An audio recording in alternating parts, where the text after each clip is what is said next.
Hello, Year 13. It's Mr. Azapadi with another video on Buddhism in the West. This is about a scholar or a religious practitioner, I guess. He's both, called Paul F. Nitter. And the title is, Why does Paul F. Nitter think he can be a Buddhist and a Christian and a Buddhist? So Paul Nitter, like Stephen Batchelor, is actually mentioned on the specification, so there could be essays about him directly. There might be an essay about him, could be an essay comparing him with Stephen Batchelor, and that's actually what we're going to look at in the next lesson after this, like comparing the two of them. But the reason they're on the specification, those two are on the specification particularly, is because they take different approaches to adapting Buddhism to the West. Stephen Batchelor, as we've seen, really adapts Buddhism to the West by kind of adapting it to kind of Western atheism and materialism, which is very common in the West, the idea of not believing in the supernatural at all. Paul Nitter takes the different approach, perhaps the opposite approach, and argues that you can combine Buddhism with Christianity. And so we're going to look at how he does it. You might be thinking, oh, well, how can you combine Buddhism and Christianity? They basically teach different things. And I can't honestly promise that by the end of this video you will stop thinking that. You'll probably think that all the way through, and that so what he does is very controversial, and a lot of people might argue that what he is talking about is what he ends up believing in is neither Buddhism or Christianity. But we'll see. There's going to be a combination of things here. I'm going to give you a information sheet, which you can. There's also got places where you can write on the sheet, but most of the information that I go through will be on that sheet already. But there are some notes you'll need to make, but I'll let you know when you need to make them. So this stuff, this slide, you need to write this stuff down. It's just the basics about who he is. So Paul Nitter is a professor of theology. Theology means the study of Christian doctrine or Christian belief about God. What it indicates is if someone says they're a theologian, it means they're studying from a Christian point of view. So he's not someone who's like looking at Christianity from the outside in. He is a Christian. He's born and he's raised as a Roman Catholic, and he still identifies as a Roman Catholic, but he also practices Buddhism in both Tibetan and Zen Buddhist traditions. So both Mahayana traditions, and that becomes significant, the traditions that he practices in later on. His most famous book is called Without the Buddha, I Could Not Be a Christian. So important things to say. He considers himself a Christian, but he thinks that Buddhism helps him to reach a better understanding of Christianity. He thinks that Buddhism has improved his Christianity. And the book is called Without the Buddha, I Could Not Be a Christian. It's perhaps to say that he might be trying to say there that he has problems with the way that Christianity is usually presented, and it's only by taking on board some of the ideas in Buddhism that he can still be a Christian, I think is the idea. But of course, I've put that question there. Why would it be difficult to be both a Buddhist and Christian? Because they fundamentally believe in different things.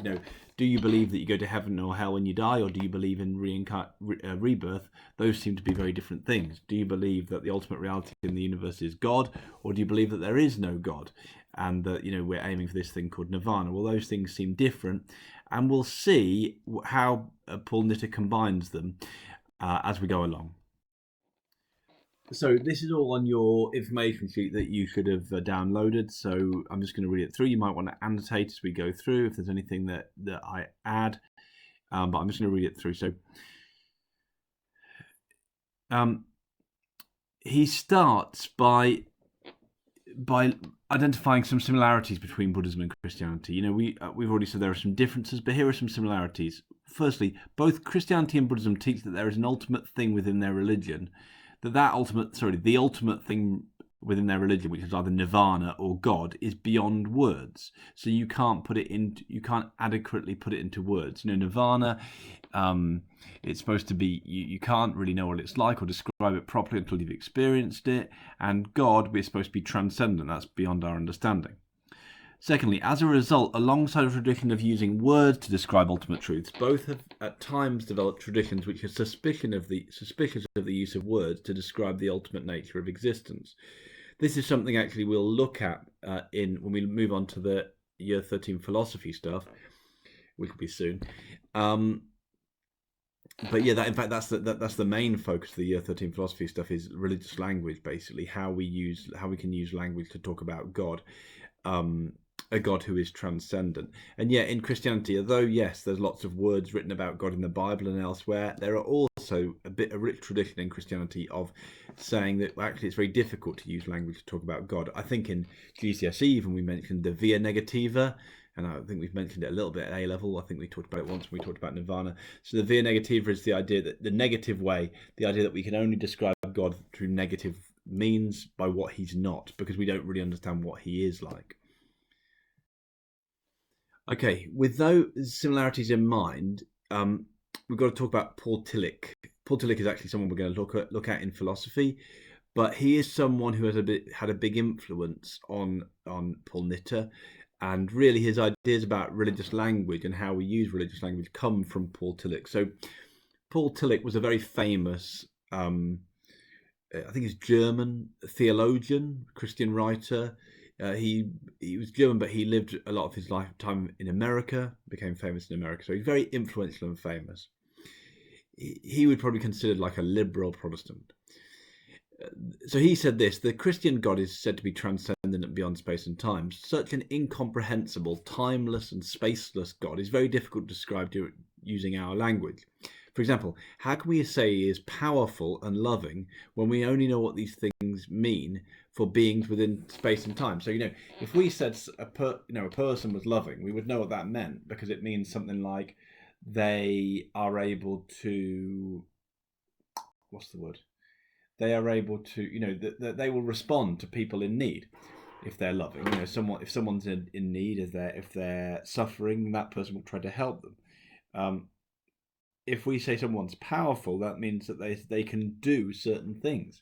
But to respond to someone in need and to be and to do things that are powerful, then you need to exist in space and time. We have actually no concept of what it means to be loving or to be powerful for a being who's outside space and time. It really isn't a concept we can understand. So one Christian response to this issue is the via negativa, which says we must abandon all positive language about God and only describe God by what he is not. Now, obviously, there are some problems with that, though, because in the end, we'll look soon at how the arguments for that. But a lot of people say, well, the problem is you end up saying nothing about God whatsoever. What's the point in saying anything if you can't use positive language? So another approach comes from this guy, Paul Tillich, from the theologian Paul Tillich. Tillich argued that we can use language to describe God, but we must understand that this language is always symbolic. That's his word. It's symbolic language. This means it cannot be taken as a literal description of God. Instead, for Tillich, religious language pushes us towards an insight into the nature of God without saying anything directly about his nature. So what does he mean here? Well, here's the example. When we say God is loving, we do not mean he is loving in the way that a person within time and space is loving. He can't be, because he's outside time and space. So we're not using the word in the same way that we use it about someone in time and like a real person, a normal person in time and space. Rather, we mean that this description pushes us towards an insight into God's nature which cannot be expressed in words. And think about it. A lot of Christian language is rather symbolic. God is described as a shepherd. Well, Christians know God's not a shepherd. He's not even like a shepherd, right? Because a shepherd does things in time and space. Even if you were to say, God is described as a shepherd, and often if you ask people what it means, people will often say, well, it means that he's loving and caring, because a shepherd cares for sheep and God cares for human beings. But actually, if you think about it, God's outside time and space, so he can't, even as a metaphor, it can't really tell us anything literally about God, because he can't even kind of metaphorically be very much like a shepherd. He can't look after people in time and space. But what it does do, Paul Tillich says, is somehow the idea of God as a shepherd pushes us towards an emotional understanding of what God is like, which is beyond our understanding. Now, this is really important for Nitter, because what Nitter is saying, what this means for Nitter, is that all our language about God is non-literal. Nothing that we say about God is literal fact. It's all an attempt to get us to understand something that you can't put into words. Okay, if we move on to Buddhism Buddhism also has a tradition of being suspicious of language. Nirvana is said to be beyond description. Nagarjuna and the Perfection of Wisdom teachings say that ultimately all teachings are empty and not to be clung to. Similarly, the parable of the raft shows that we should not become attached to the words used within Buddhism. Nitta uses the Zen example of a finger pointing to the moon. I think we've talked about this example. We are told that we should not concentrate on the finger or we will not see the moon itself. The meaning here is that the teachings are only there to point to Nirvana. We should not mistake the teaching for the thing that they point towards. Ultimately, Nirvana is beyond anything that can be put into words. So, there's a similarity here. Christianity and Buddhism both use words to point towards something that's actually beyond words. And so Nitta is saying, well, we've got to be clear from the beginning that the things that Christianity and Buddhism say about Nirvana or about God cannot be taken as direct literal language. They are just trying to point towards something. So let's get back to Nitta. Now, these ideas within Christianity and Buddhism form the background of Nitta's work. He sees the words used by Christians and Buddhists to describe what they see as ultimate in the universe, which is Nirvana or God, as merely fingers pointing towards the moon. For Nitta, both religions point to the true nature of reality. They simply do so in different ways. While on one level the words used by Buddhist Christians look very different, we should not take the words too literally. They are merely different ways of pointing towards a reality which cannot be expressed in direct language. So this is the basis in which he thinks these religions are compatible, because once you start to say, we've said that there are differences in how Buddhists and Christians talk about reality, what Buddhists and Christians believe. But if you suddenly say, well, none of those words that you use to describe God or Nirvana are actually literally directly true, they are just ways of pointing towards something that's beyond words, suddenly it becomes like, well, they're more compatible, because what Christianity says about God, well, that's not literally true. What Buddhism says about Nirvana, that's not literally true. They're just ways to point towards something. So suddenly you can get the idea that they might just be using different language to point to an absolute reality that is the same. Okay, so Nitta is saying that Buddhism and Christianity can be compatible because we should not take their writings and teachings as giving direct descriptions about the nature of reality.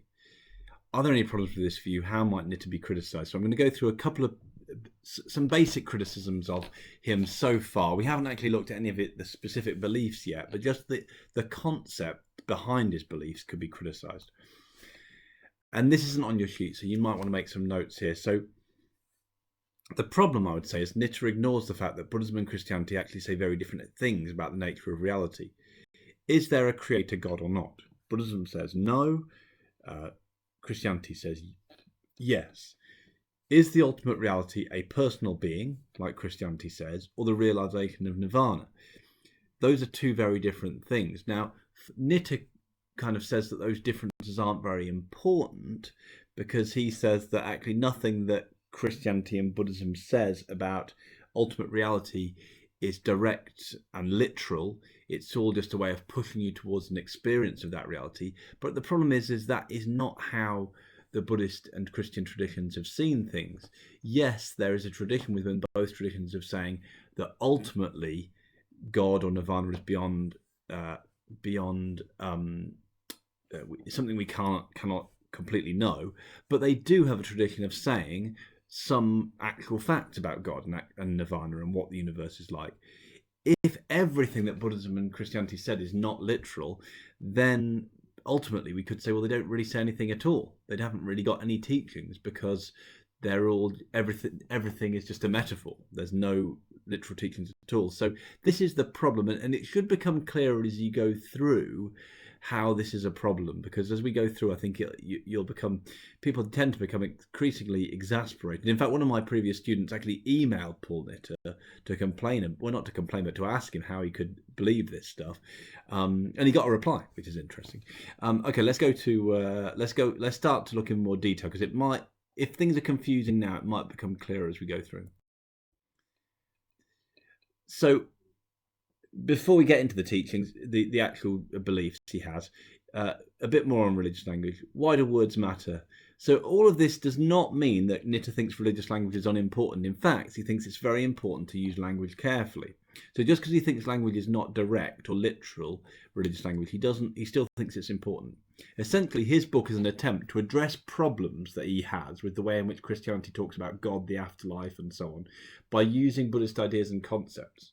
On one level, it may seem like a strange exercise. If we cannot talk about God directly, and if all religious language points towards God in its own way, why doesn't he just accept all religious language as equally true? Now, and that's an interesting point, and that's what people like this are sometimes accused of, is if no language about God is direct, doesn't that mean that all religious language is equally good?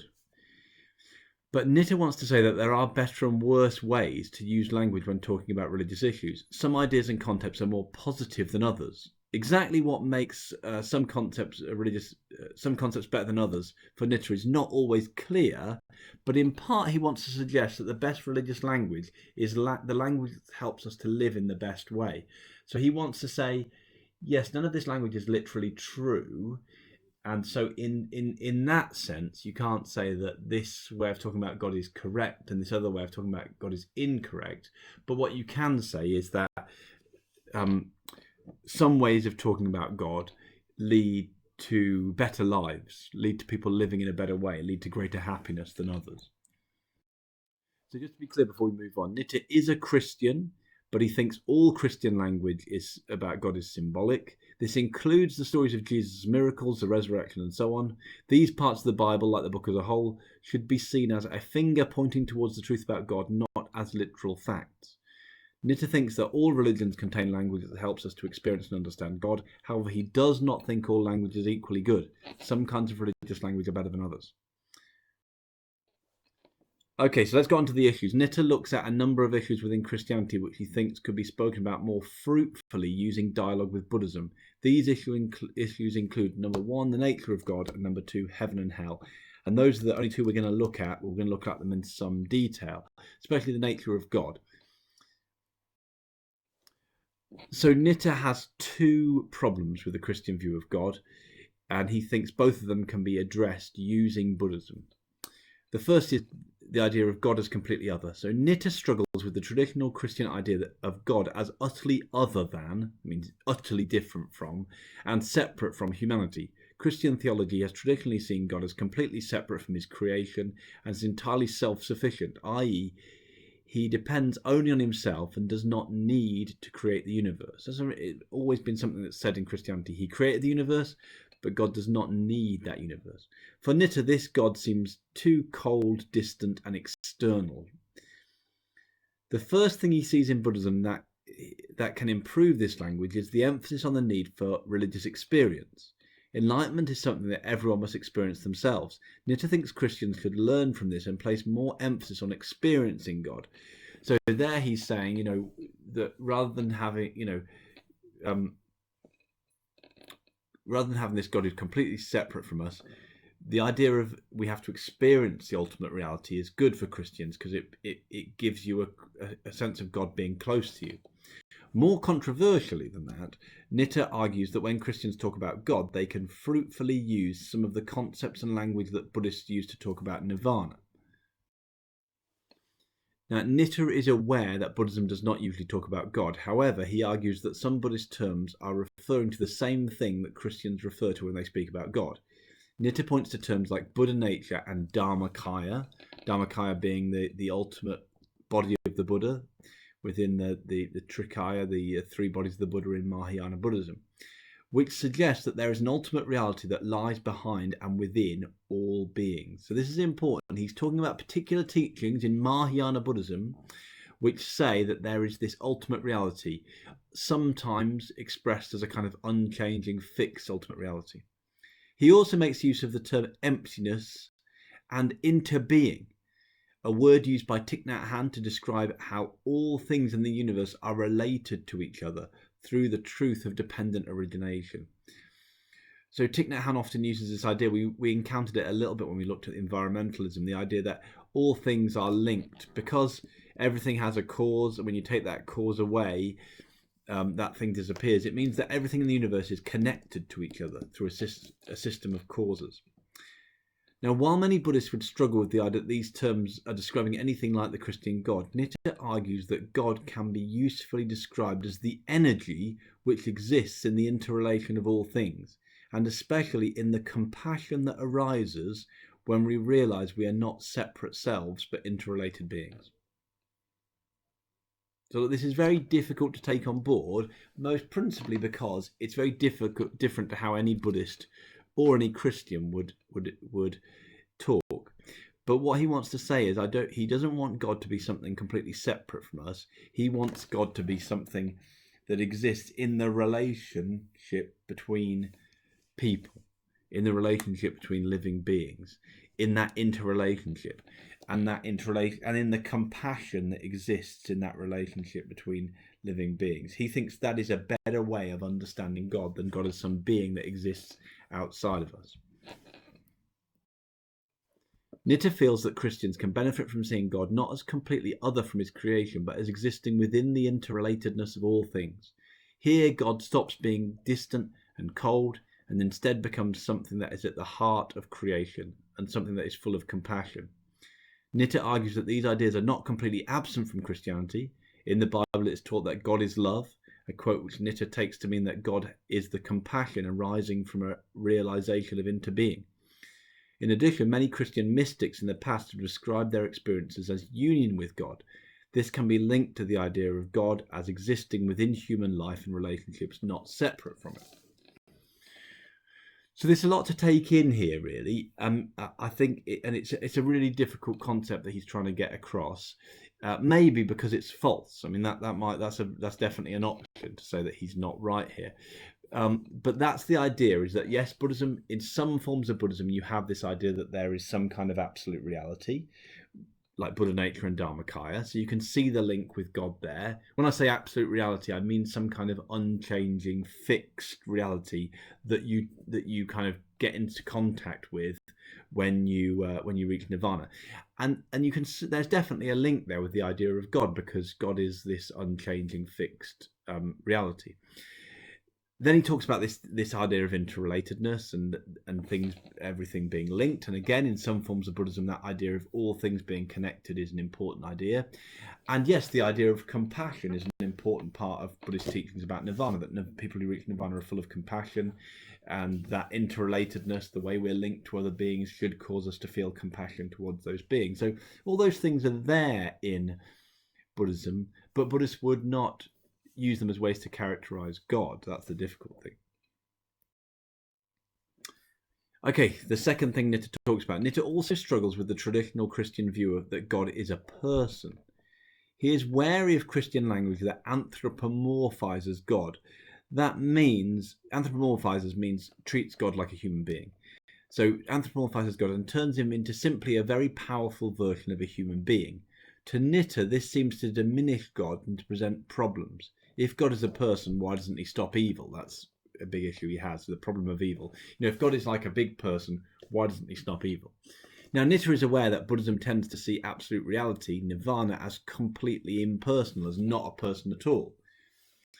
But he argues that it need not be seen as completely impersonal. Since realizing Nirvana is accompanied by great compassion, for Nitta, this shows that the absolute reality of Buddhism has personal qualities, the ability to love. Nitta uses these ideas to plot a middle way between Christian and Buddhist views of absolute reality. He ends up with a view of God not as a personal being, but as a spirit with certain personal qualities. Combined with his other ideas about the nature of God, we have a view of God as an energy or spirit with certain positive personal qualities, who exists not beyond the world, but in the interrelatedness of all things.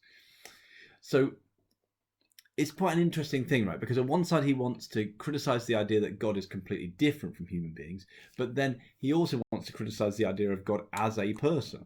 So he kind of wants to get away from two kind of opposites in Christianity. He just thinks that the idea of God as a person is unrealistic. It diminishes God, makes him into just like like the idea of a man in the sky with a big beard or whatever. And it also has this problem, the problem of evil. Why doesn't God stop evil? So what he wants to do is use the idea of Nirvana, this more impersonal idea of absolute reality, like there is a reality but it's not a person, but he wants to say, I don't want to completely abandon it being a person or being personal. I want to say, actually, Nirvana is linked to compassion. When you reach Nirvana, you have compassion. Therefore, the absolute reality that I want to say is like a spirit that's not a person, but has these personal qualities of compassion and those kind of things.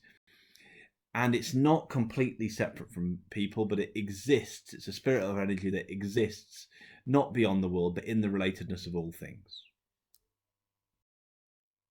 Okay, are there any problems here? Now, probably you can think of lots of problems, but I'm going to go through a few and I want you to put these down in your notes, either on the worksheet that you've got, on the information sheet, I've got a space for it there, or in your notes. I've given the problems from a Christian and a Buddhist perspective. So from a Christian perspective, I've got quite a few. From a Christian point of view, God is a person, and it's really important that he is. Without this, the idea is there cannot be a loving relationship with God, that you can't have that close and loving relationship that Christians really value with God. Secondly, the fact that God is a person, is immanent in the world, both as Jesus, when he came into the world as Jesus, and through the Holy Spirit, now he comes into the world through the Holy Spirit, means that actually God is not, according to Christian language, cold and distant. I think many Christians would say, yes, God is transcendent, but a lot of Christians would say that they don't think of God in a cold and distant way. He came to earth as a human being. He is supposed to get in touch with people now as the Holy Spirit. So I think a lot of Christians would not recognize that idea of God as cold and distant in the Christian tradition. Also, comparing God with Nirvana loses many of God's qualities. He's a creator God. He came to earth as a human being. All these things, when you start to talk about God as a spirit that exists between people, seems to lose some of the essential ideas about God, that he's a being who created the world, who came to earth as a human being. From a Buddhist perspective, we could say Nirvana is not an ultimate... Many Buddhists would argue that Nirvana is not an ultimate reality, that actually he's got things mixed up. Nirvana is actually a state of mind, a way of living in the world without greed, hatred and ignorance. There's not a thing called Nirvana. After all, Nagarjuna said that Nirvana and samsara are no different. He would say, look, God is they would say belief in God is belief in there's this thing called God. But no, Nirvana is not an absolute reality. It's a way of understanding the world. It's a realization that you come to. So that would mean that there's no way you can compare those two things. You could also say there, I haven't put this down, but you could also say that, by trying to say that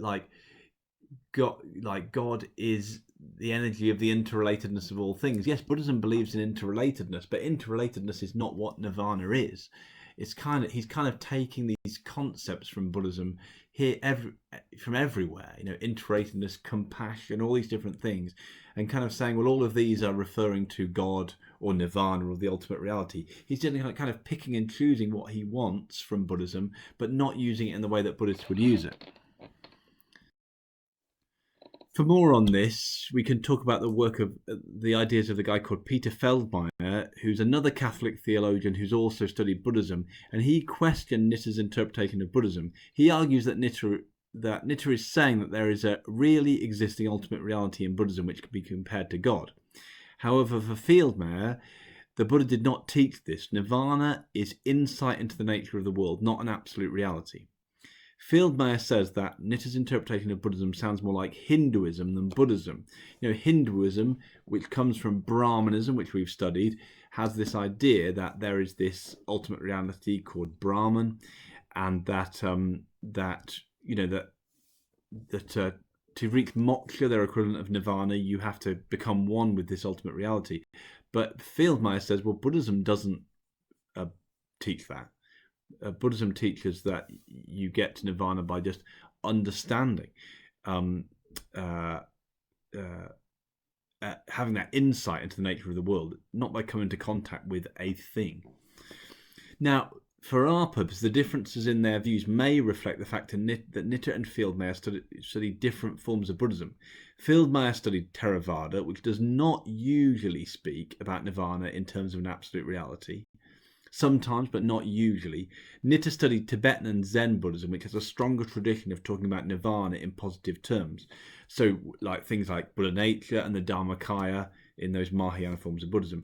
And we've talked about this several times, but David R. Loy has argued that in the earliest Buddhist scriptures, there are two ways in which Nirvana is spoken about: as a really existing ultimate reality, and then as a way of living in the world without greed, hatred, and delusion. And so what we could say is that actually Tibetan and Zen Buddhism feed more into this idea of Nirvana as an ultimate reality, and therefore Nitta, having studied those forms of Buddhism, picks up on those ideas within Buddhist scriptures, and therefore sees more of a compatibility between Buddhism and Christianity, because he says, well, Christianity has God, Buddhism has Dharmakaya or Buddha nature, whereas Fieldmeyer, who studied Theravada, thinks, well, actually, and Theravada, which today seems more to emphasize the idea of Nirvana just being a way of living in the world without greed, hatred, or delusion.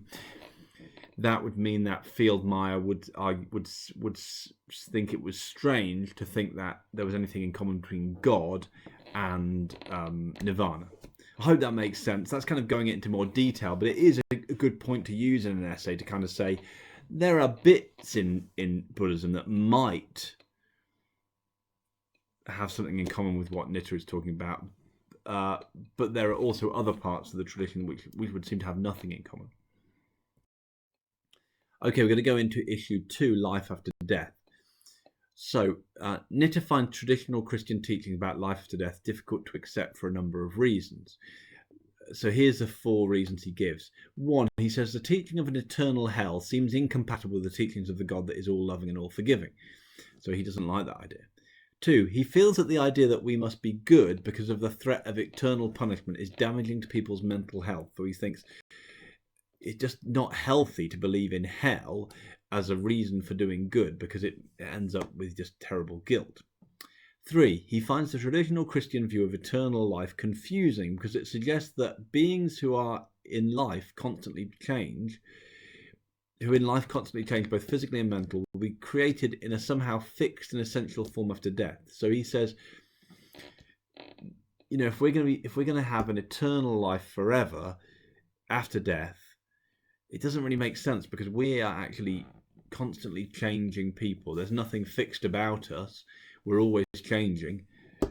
So when we have life after death, I guess in a kind of timeless, spaceless heaven, how will we be the same person? Because we will be fixed and unchanging then. 4thly, because he sees traditional Christian ideas of being rewarded in heaven as selfish. He would say that Christian ethics is all about unselfish love, but if we're doing that to get rewarded in heaven, that's selfish, and so it doesn't make sense. So Nitta says that he actually no longer believes in personal continuity after death. That means he doesn't think that we continue to exist as the same person after death. While Nitta is aware of the Buddhist teachings of karma and rebirth, he does not find them useful as literal teachings. Instead, he thinks that both Christian and Buddhist teachings about life after death need to be seen as symbolic language. However, there are some elements of Buddhist teaching that Nitta finds useful in rethinking traditional Christian ideas. Number 1, the teachings of karma and rebirth introduce the idea that while our actions do have consequences, punishment cannot be eternal. So he likes the idea that, of the realms of rebirth, not literally, but the idea that's put forward there, in that there are consequences to our actions, but at some point those consequences of our actions are used up, and then that punishment doesn't last forever. Now, in a sense, all he's saying there is he likes that idea because it gets him away from the idea of eternal hell. So it's a kind of a weird idea. I mean, some people might say, well, why, if you don't like the idea of hell, why don't you just not believe in hell, rather than trying to pretend that you're using Buddhism to not believe in hell? Because that doesn't quite work. But anyway, there we go. Secondly, the teaching of anatta, no self, moves us away from the selfish view of personal continuity after death. Nitta suggests that, using the idea of anatta, we should see survival after death in terms of becoming part of the spirit, rather than in terms of continuing to live as ourselves. Nitta suggests that some support for this latter idea can be found in the Bible. For example, in the New Testament, St. Paul describes life after death as living in Christ. For Nitta, this suggests we will exist not as ourselves, but as part of the spirit. So we've got this idea that God is some kind of spirit that exists in the energy between people, in the interconnectedness between people. So he says that because Buddhism says there's no self, that means we cannot survive as ourselves after death. And that's how we could think of the afterlife, that we somehow become part of the spirit. We exist, but we're no longer who we are right now. We become one with or part of the spirit, the thing that is God or Nirvana or absolute reality. Are there any problems with this? Well, you're probably again thinking that this is quite strange stuff. And so let's try and narrow down how we can criticize it. So from a Christian perspective, well, the Bible teaches there is personal continuity in heaven or hell after death. By abandoning these ideas, Nietzsche is abandoning some of the key beliefs of Christianity. And that's the most straightforward and easy thing to say. Most Christians over the course of the ages have believed literally in a heaven or a hell, or in Catholic cases purgatory as well, and it just seems like this is just not Christianity anymore if you're abandoning those things. I've put in square brackets, it's worth noting that this point is debatable. A number of scholars have questioned whether Jesus makes any references to hell in the Bible. You might think, really? Surely the Bible goes on about hell a lot. But actually, there's lots of times where people translate things as being about hell in the Bible, where it's not clear that Jesus is talking about hell. Jesus often talks in the Bible about a thing called Gehenna. Now, Gehenna was a place in Israel, which was like, as far as I understand it, like a kind of the place where people dumped a load of rubbish, where people put rubbish. So it was seen as like an awful, horrible place. Now, throughout history, that was taken as a metaphor for hell, but there's nowhere where he says that. And some people just think it means like, so for example, when in the parable of the sheep and the goats in the Bible, Christianity will say to the people who are the goats, the people who have not lived a good life, not helped others, you can go off to Gehenna. Some people have said, well, actually, all Jesus is saying there is that you're basically throwing your life away. You're just throwing your life away. You're not living the right way. So it's not that clear that Jesus actually was talking about hell. But again, but most Christians have believed in a hell, and so most Christians would probably say, look, you can't just throw away the idea of heaven and hell. It's part of Christianity. What about from a Buddhist perspective? Well, most straightforwardly, Nietzsche's ideas about the afterlife are not Buddhist. Buddhism teaches that we are reborn and put according to our karma, and therefore Buddhism does believe, although in some ways it's strange because of the teaching of Anatta, it does believe in some sense in personal continuity after death, but by which I mean that it teaches that there will be an individual born based on your karma. So although that individual is not necessarily the same as you, there will be an individual, whereas Nietzsche is saying that there's no individual you after death. You just kind of become part of the spirit. So Buddhism, although the nature of the individual identity after death that it believes in is odd because of Anatta, it does believe that there's an individual continuity after death. You either get reborn, or you get to Nirvana, and that's a different thing. Whereas Nietzsche seems to suggest that everybody has the same experience after death. Even if we're talking about Nirvana, even if we say, okay, Nietzsche's not talking about people who get reborn, his ideas aren't compatible with the idea of rebirth, but they might be compatible with the idea of what happens to someone at Nirvana after they die. Well, it's questionable whether someone who dies, who's reached Nirvana, it's questionable whether we can say that they have become part of the spirit. This really sounds more like Brahmanism, where your Atman becomes one with God, become with Brahmanism. In Buddhism, it's never really phrased like that. Firstly, in Theravada, it's said that we can't say what happens to someone who's reached Nirvana after death. And in Mahayana, this idea is that people are in the Pure Land and they stay around to help other people. But the most important thing here is that the idea of anatta is never used to say, well, there's no self, therefore you become part of the spirit. That's just not a Buddhist idea. So, in all of this, we kind of get this idea that actually it's more that Nietzsche doesn't like parts of Christianity, and so therefore he wants to change them. And instead of importing Buddhist ideas, he just uses ideas or concepts within Buddhism to kind of make up his own kind of Christianity that he finds more palatable or he prefers. Okay, this is when you've watched all this stuff. I want you to fill in this worksheet. I'll put this on as a worksheet. If you can't print it out, then just complete the sentences. So we're going to do one for what he thinks about God and one for what he thinks about the afterlife. So I think God. This is Paul Knitter in the middle. We're going to say what he thinks about God. Then we've got two Buddhists on the left and two Christians on the right, and we're going to talk about why they might think he's right and why they might think he's wrong. So I think God is, well, what does he think God is? Well, he thinks God is a kind of spirit or energy with personal qualities, but not a person, that exists in the interrelationship between beings. It exists in the interrelationship between all beings. It's got personal qualities like compassion, but it's not a person. It's not cold and distant. It's in that relationship between beings. So if we go for Christianity, is he right? Now, why? I said, yes, this is a good way of thinking about God because, well, here you'd have to put Knitter's reasons. So he's saying it's a good reason to think about God from a Christian view because it gets over the two problems.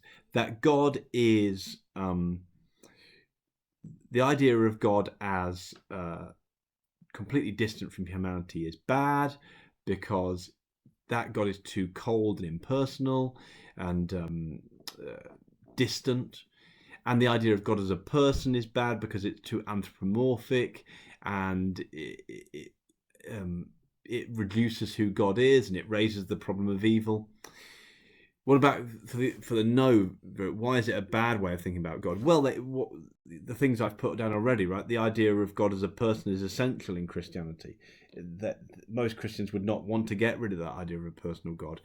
You might say, well, he said that one of the reasons to not have God as a person is because if God is a person, then why does he allow evil in the world? But you might say, well, it doesn't actually solve that at all.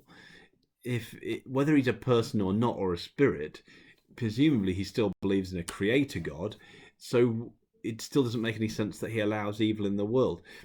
So yeah, God has to be a person. And also the idea that God, the Christian God, is too distant and cold is ridiculous for most Christians because of the idea that God is immanent in the world as Jesus, as the Holy Spirit. What about Christianity? What about Buddhism? Why could we say, so the guy at the top says, yes, this idea of talking about God is compatible with Buddhism because, well, you could say, why could you say, well, yes, there are parts of Buddhism which talk about God, talk about Nirvana in terms of an absolute reality, kind of an uncreated and eternal, unchanging reality, and that sounds a bit like the Christian God. So that comparison is viable, and that would be things like the Zen tradition of Buddha nature and the Mahayana teaching of the Dharmakaya, which is sometimes seen in that way. And also, the idea of interrelationship and the ideas of compassion that he talks about are Buddhist concepts. However, I've said at the bottom, yes, no, this way of talking about God is incompatible with Buddhism. Why would that be? Well, because from many Buddhists, first of all, he takes these ideas and kind of runs with them. You could say that interrelationship, the idea of interrelatedness is important in Buddhism, but it's not seen as the Nirvana or ultimate reality is not interrelatedness. But also a more pressing criticism would be that for many Buddhists, Nirvana is not an ultimate reality like God. It's a way of looking at the world. It's something. It's a realization. Okay, what about this next one? I think that when we die. So what does Paul Knitter think that when we die? Well, we don't. He thinks we don't continue to exist in a personal way. Instead, we become part of the spirit. We don't exist as a fixed, unchanging identity after death. We become part of this spirit. Is he right? Why would a Christian say it's a good way of thinking about the afterlife? Well, it gets over the problems that he has with it. The idea of eternal punishment from an everlasting, an all-loving God doesn't make sense. Well, if we all become part of the spirit when we die, there's no eternal punishment. Also, from a Christian Christian point of view, it gets over the idea that right and wrong or being a Christian is based on some kind of selfishness when it should be about selflessness, because you're not going to exist as yourself after you die. Why is it a bad way thinking about the afterlife from a Christian point of view? Well, because Christianity is traditionally taught, and many Christians believe that the Bible says, although I've said that's debatable, that there is a heaven and hell. And so basically he's just going against what most Christians believe is the truth. What about from the Buddhist point of view? So why could we say this view of the afterlife is compatible with Buddhism? Well, we could say because he's basing it in part on his interpretation of some Buddhist teachings. So he bases the idea that there's no eternal punishment. In some ways, he says that's based on the idea of karma and rebirth. And because he bases the idea that there's not a continuity, like a personal continuity after death, he bases that on anatta. Why could we say no, it's incompatible? Well, because Buddhism does actually believe in personal continuity after death. Even if that person is not ourselves, it still believes we continue as a person. So that's karma and rebirth. So it's not compatible in that way. He doesn't believe in karma and rebirth. Secondly, because even if you're talking about people who get to nirvana, it's for many forms of Buddhism, it would not be an appropriate way of talking about someone who's reached nirvana to say they have become one with the spirit. That seems more like Brahmanism than Buddhism. Okay, let's have a look at a couple of essays. I just want you to make kind of notes on the perils that I've put for these essays. So first one says, Paul Nitter has shown that it's possible to be both a Buddhist and a Christian. Discuss. Let's go through some perils. So peril one, I would say I'd begin by talking about the basis of what he says. So Nitter argues that they can be compatible because they both use indirect, non-literal language to talk about reality. So I'd talk about Tillich and about the finger point to the moon. And how would you respond to that? Well, I would respond by saying, well, Buddhists and Christians, even if they believe that we can't use reality, always use language to talk directly about God, most Buddhists and Christians believe that they have got a certain set of fixed beliefs, and those beliefs are not compatible, Christian and Buddhist. So already from the beginning, a lot of Buddhists and Christians would say, no, you can't just say that everything we say, all our beliefs are non-literal. We believe in a series of literal truths, and they're not compatible, so you can't be both of them at the same time. Then I'll talk about his view of God, talk about what he believes God to be. Then you've got to justify it. So you've got to talk about why does he prefer that view of God, this idea of God which uses Buddhist elements to talk about God. And so you'd have to talk about how the fact that he thinks you can be both a Christian and a Buddhist because Buddhist concepts help to to overcome some of the problems in the Christian view of God. And then how could you criticize that? Well, you could talk about Christian or Buddhist or both views for saying that there's problems with what he says. So you could say, however, Buddhists might say that actually there's no compatibility between Nirvana and God. So Nitter's views are a corruption or going away from or incompatible with the Buddhist view of Nirvana, because Nirvana is not an ultimate reality, it's like a state of mind. Or you could talk about the Christian view that says actually many Christians would say that God being a person and being a personal God is an essential part of Christianity, and actually there's no problems with that Christian view of God which needs Buddhism to correct it. Thirdly, his view of the afterlife. So then you'd have to say he argues that actually there are these problems with the Christian view of the afterlife, and it's possible to be a Buddhist and a Christian because the Buddhism can help Christians to overcome these problems. And then you could criticize him by saying, well, Christians would say, well, he's just abandoned the real Christian view of the afterlife, and Buddhists would say, but actually, his views of the afterlife are not Buddhist either. So overall, what conclusion I would come to is that I would say something like this is my conclusion. I'd say, well, although it's true that both Christianity and Buddhism use non-literal language at times to talk about ultimate reality, they also have they also have literal beliefs about ultimate reality, which are not compatible. And most particularly, Buddhists and Christians believe different things about the afterlife, and in trying to combine them, Nitta comes to a view which is neither Christian nor Buddhist. It sounds more like Brahmanism than either of those two things. And while there might be more ways that you can connect some Buddhist ideas, particularly Mahayana ones to do with God and Buddhist beliefs about God, in the end, for many Buddhists, Nitta's view of ultimate reality, the idea of a God and the idea of Nirvana are just not compatible. Okay, last one. This video is so long. I do apologise how long it is, guys.